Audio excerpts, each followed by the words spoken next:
Hello everybody, my name is Catman, and if you're seeing this, then that means that you want to hear my opinion on two childhood films that you've probably seen but don't really care about. Yeah, before this video starts, I do want you guys all to know that this is just my opinion. I love both films equally, but when push comes to shove, I'll mainly choose Day of the Diesels. Mainly. And one final warning, this still is my opinion. This is mainly just common speculation and commentary. Do not take any of these things to heart. Just know that this is my general preference. Now, what I'm going to be doing in this video, I'm going to be digging into both films and generally enjoying both of their common traits. I'm going to go ahead and pry some things from each separate film and talk about them, including their characters, their story, and their villains, and some takeaways from the film. Now, the first thing that we're going to be talking about here is WALL-E. It takes place in the future, or at least still coming in the future, I think. And we follow our main hero, WALL-E, as he finds love, saves the human race, yada yada, and so on and so on. Now, our main protagonist here is WALL-E, a tiny trash-compacting robot, but who is tasked with cleaning up the earth, but genuinely failed. Not entirely, at least. His love interest, Eve, who's a trigger-happy white robot, which was originally a vegetation drone, or at least some of the sorts, but it was equipped with a blaster. In case that was zombies. And we have Mo, a tiny little janitor robot that was mainly made for cleaning up the Axiom and follows WALL-E via a dirt trail that he leaves behind. And then, we have the captain of the Axiom, who was voiced by John Goodman. Now, believe it or not, John Goodman and him are vaguely similar. Vaguely. And I think if you look at a full-body picture of them both, you'll know why. Now, the lesson that WALL-E teaches us is being self-aware. Knowing your strengths, passions, abilities, and triggers so you can be self-managed. A pretty good film for, any kid that you would most likely have or may not have. Yeah. Good film, good moral, good everything. Now we're going to get on to the second film I'm going to be reviewing here, Day of the Diesels, which they tell us the tank engine film. I first saw and got to know Thomas the Tank Engine from.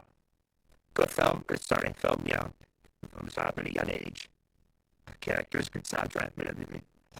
Now the film mainly follows Percy, the number 6 or so, or as he has to go ahead, hang out with the Diesels, humbly get rejected by Thomas, and follow a whole line of ups, downs, and everything else, while Flynn the fire engine and Bell, the other fire engine, working in, battle fires across Sodor and whatnot.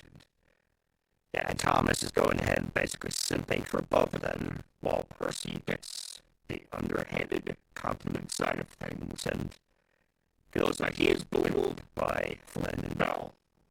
Now, the moral of Day of the Diesels is about being a good friend, accepting others, and trying to be special in your own way. Sure, I have no idea how any of it lines up, but heaven forbid, it all lines up. Now here we're going to get talking about the film's villains. The first on being the biggest bad of the bunch would be Otto, the Axion's autopilot, who was given a directive to keep all human beings in space indefinitely, for as far as we know, at the very least. I'm not entirely sure if Audio has a basis or if he was mainly based on anything, but I do know that he is a pretty good AI generated villain. And the example of a robotic AI villain is given a directive and a very straightforward and simple one, but AI needing a huge list of commands to follow out to that could most likely be the journey, most likely. But now we're going to get into the second big bad, known as Diesel 10. Originally, Diesel 10 was brought into the 2009 or 2007 film Thomas and the Magic Railroad, which is on YouTube for free. And he's getting off track. Diesel 10's original plan was to manipulate Percy, infiltrate the steamworks, and basically just keep all the diesels there. I have no idea what you did. Basically, before his plan could be fully enacted, Percy rounds up the entire steam team, brings them over to Diesel Tech, and Sir Topham gets involved. how you agree mean tongue lashing. Then the steamers and diesel work together. Diesel works all fixed. Yada yada yada. Yeah, all that. Now, Diesel 10's original base was based off a Diesel British Railway warship. Not entirely sure if that was the best way to convey his basis, but hey, that's what it's called. And, yeah, he was given a hydraulic claw on the top of his roof, who we named Pinchy for good reasons. And his little pinchy motion that he always does. Yeah, the two takeaways I have from these both films, respectively, one, while his soundtrack is nice and old-timey and very classical, I like that a lot with the film. And well, David the Diesels doesn't have that same aspect. There is just one song that we can all agree is pretty catchy. I'll play it and leave the full version of it in the comments and in the description so you guys can listen to it yourselves. But here you go. Head for the steamworks. Honkin' horns. Listen to the rolling thunder. Day of the diesels. Larry Bird packs the diesel in there. Day of the diesels. Norman Dons and Diesel 10. Percy thought he didn't have a friend in the world. How very, very wrong could he be? With a friend like Thomas rolling by his side, he couldn't be in better company. There they go, heading for the steamworks. Whistles blow, listen to the rolling thunder. Day of the diesel, yeah, yeah. Harry Bird packs the diesel in there. Day of the diesel, yeah, yeah, yeah. Norman Dons and Diesel 10. Day of the diesel, Harry Bird packs the diesel in there. Day of the diesels, Norman Dons and Diesel 10.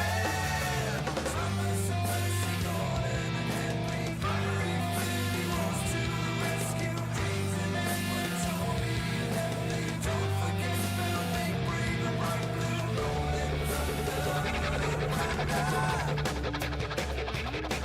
With the diesel works of cinders and ashes, there's only one thing to do.